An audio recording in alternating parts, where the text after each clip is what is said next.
qodobada wararka saakaynu idiin helno waxaa ugu waaweyn madaxweynaha Soomaaliya oo dallacsiiyay saraakiil ka tirsan ciidanka booliska dawladda Soomaaliya oo magacaawday danjiro cusub oo Soomaaliya u fadhin doona dalka Mareykanka bam gacmeed lagu weeraray saldhig ay ciidamada militariga ku leeyihiin magaalada Jowhar ee xarunta gobolka Shabeellaha Dhexe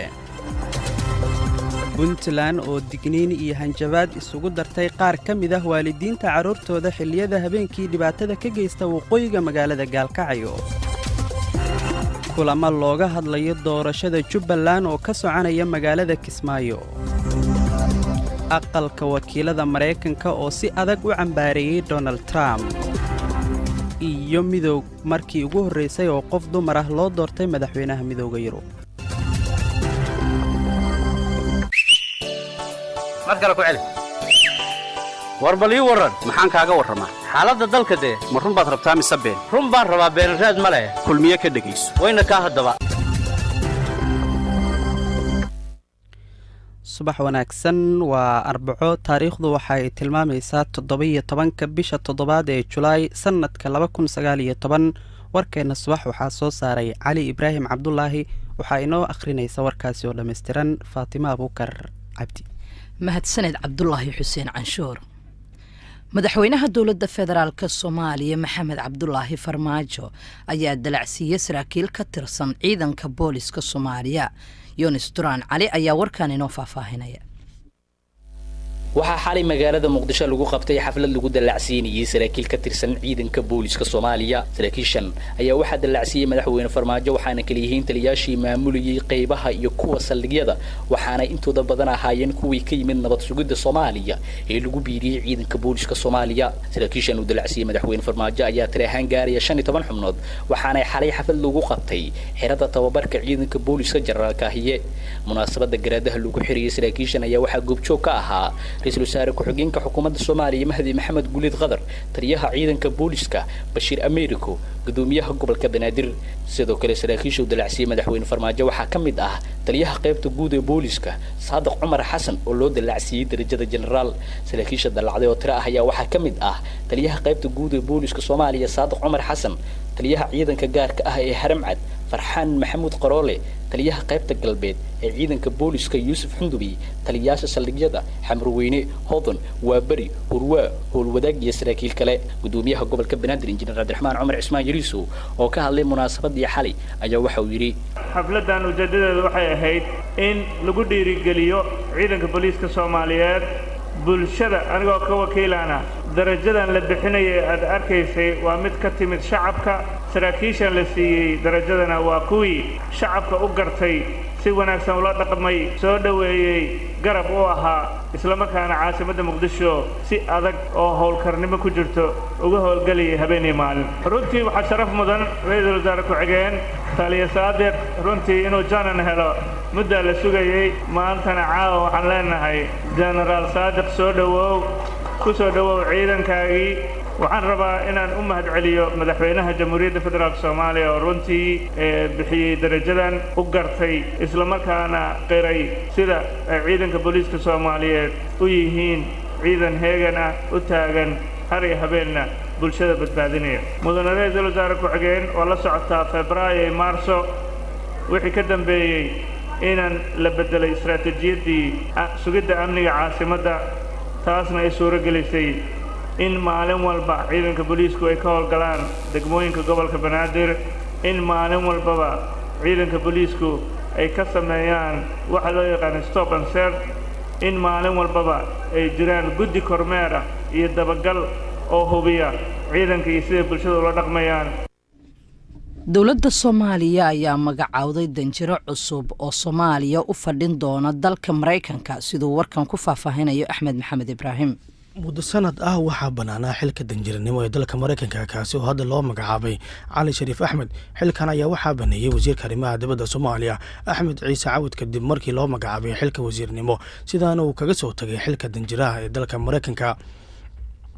safiirka cusub ee dalka maraykanka cali shariif axmed ayaa waxa uu horey u soo noqday danjiraha soomaaliya ee dalalka etoobiya iyo faransa ha yeeshee waxa uu bedelaya hadda wixii ka dambeeya wasiirka arrimaha dibadda soomaaliya axmed ciise cawad oo xilkaasi hayay tan iyo 2015 maalmaha soo aadan ayuu danjire cali shariif axmed u socdaalayaa dalka maraykanka si uu halkaasi kaalinta danjirnimo ee soomaaliya ee muddada banaaneed uu buuxiyo dowladda soomaaliya ayaa maalmahan waday isbedelo ku aadan danjirayaasheeda ku sugan caalamka iyadoona dhowaan tiro ka badan 10 oo siyaasiyiin la yaqaana ah ay u dalacsiisay darajada safiirnimo kuwa uu sugaya xilka loo dhiibayo.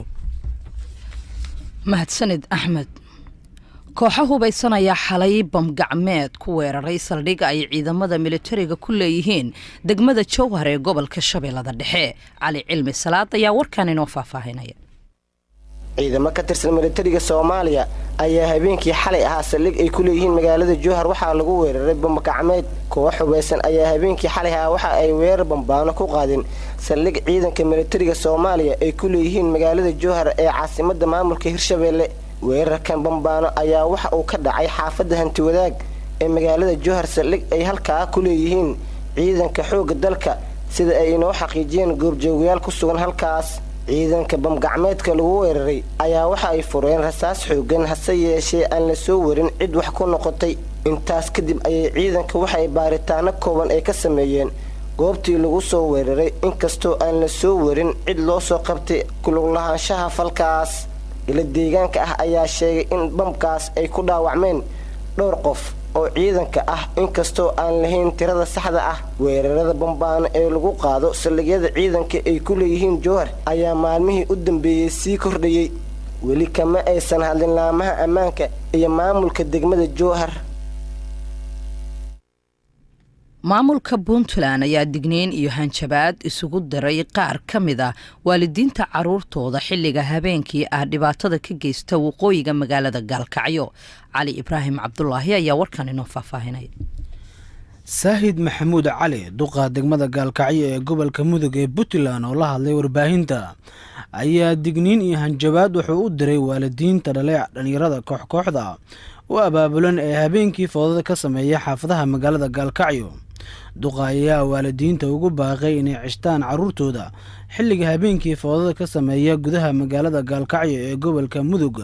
isagoona sheegay in tilaabo cad laga qaadi doono caruurtii lagu arkay in xilliga habeenkii ay foodo ka sameeyaan waqooyiga magaalada Gaalkacyo. arwa maanta inaan halkan baaq uga diro iyo digniin wada socoto waalidiinta dhalay caruurta foodada ah ee magaalada ku fariisan lahaayeen naguna kalifaya markaan habeenkii soo qabanno inay ka daba yimaadaan subaxii ay sheegaan 100 culigaar. waalidiinta waxaan soo dardaarmanaa uguna digaynaa in ay caruurtooda haystaan. waa la kala garan laayahay wiilka foodada iyo midka fiyo wiilka maskiinka iyo midka tuuga waa la kala garan laayahay. maalin walba markaan qabanno oo soo aruurino waxaanu ka joogi laanahay oo saldhigyadii laga joogi laayahay waa waalidiinta ka daba imaanaysa. waalidiinta waxaan u sheegaynaa haddeertaan waalidu wiilkiina wanaagsan ee aad leedihiin waa wanaagsan yahay masaajid buu ku jiray dugsiguu u socday iyo alaab baan u dirsaday hadda haysta wiilkii aan qabanno magaalada xataa waa dhaafinaynaa. Gaalkacyo waa dhaafinaynaa. meel aanaan garanayn baan kusoo xiraynaa idinkana inaan heli doono. wiil yar magaalada in isku socodkii iyo ganacsigii iyo xasiloonidiisii uu burburiyo u adkaysan mayno inayna sii dayn mayno. maalin walba waa inoo timaadaan waad cabataan waan inay sii daynaa. laakiin haddeertaan midkaan soo sii dayno habeen dambe inaan ku qabanno baynugu kalifta. kaan soo sii dayno inaan isla habeenkii labaad ku qabanno subaxii kale islaantii ay taagan tahay odagii taagan yahay nabadoonkii taagan yahay. haddeertaan shacabow waalidiinow caruurtiina haysta guryihiina ku haysta dugsiyadiina ku haysta. maamulka degmada Gaalkacyo ee gobolka Mudug ee Puntland ayaa waxa uu sheegay in dhawaan ay bilaaban doonaan howlgal ka dhan ah dhalinyarada kooxda u abaabulan ee xilliga habeenkii dhibaatada ka geysta waqooyiga magaalada Gaalkacyo. kulamo looga hadlayo doorashada Jubbaland ayaa waxa ay ka soconayaan magaalada Kismaayo. kulamadaasi oo ay ka soo qayb galeen oday dhaqmeedyada aqoon-yahano dhalinyaro ayaa waxaa inta badan looga hadlayaa xaaladda deegaanada Jubbaland gaar ahaan magaalada Kismaayo. sidoo kale kulanka ayaa waxaa lagu lafagurayaa sida ugu wanaagsan ee doorasho ay uga dhici karto magaalada Kismaayo. dhanka kale guddiga madaxa bannaan ee xuduudaha iyo doorashooyinka Jubbaland ayaa tababar u furay odayaasha dhaqanka ee soo xuli doona xubnaha cusub ee ka mid noqon doona baarlamaanka cusub ee Jubbaland.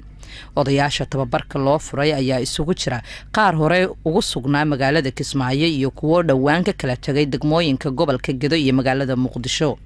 markii tababarka soo dhamaado ayaa la gudageli doonaa soo xulista xildhibaanada baarlamaanka labaad ee Jubbaland kuwaasi oo soo dooran doona guddoonka baarlamaanka iyo madaxweynaha Jubbaland. halkaad warkaasi subaxnimo kala socotaana dhageystayaal waa Radio Kulmiye. aqalka wakiilada Mareykanka ayaa cod aqlabiyad ah ku meelmariyay qaraar lagu cambaareynayo madaxweynaha Mareykanka Donald Trump iyo hadalkii cunsuriyadda lagu tilmaamay ee uu ku yiri 4 dumar ah oo ka tirsan aqalkaasi. mooshinka ayaa lagu dhaleeceeyay hadallada cunsuriyadda leh ee lagu sharciyeynayo cabsigelinta iyo nacaybka dadka cusub ee Ameerikaanka ah iyo dadka madow. madaxweyne Donald Trump ayaa diiday arintan lagu eedeeyay waxa uu bartiisa Twitter-ka ku qoray jirkayga kuma jirto laf cunsurinimo. 240 xildhibaan ayaa ogolaaday in madaxweynaha la cambaareeyo halka 187 xildhibaanna ay diideen. 4 xildhibaan oo ka tirsan xisbiga Jamhuuriga ee Donald Trump iyo waliba xildhibaanka kaliya ee madaxa bannaan Justin Amash ayaa codkooda ku biiriyay dimuqraadiyiinta.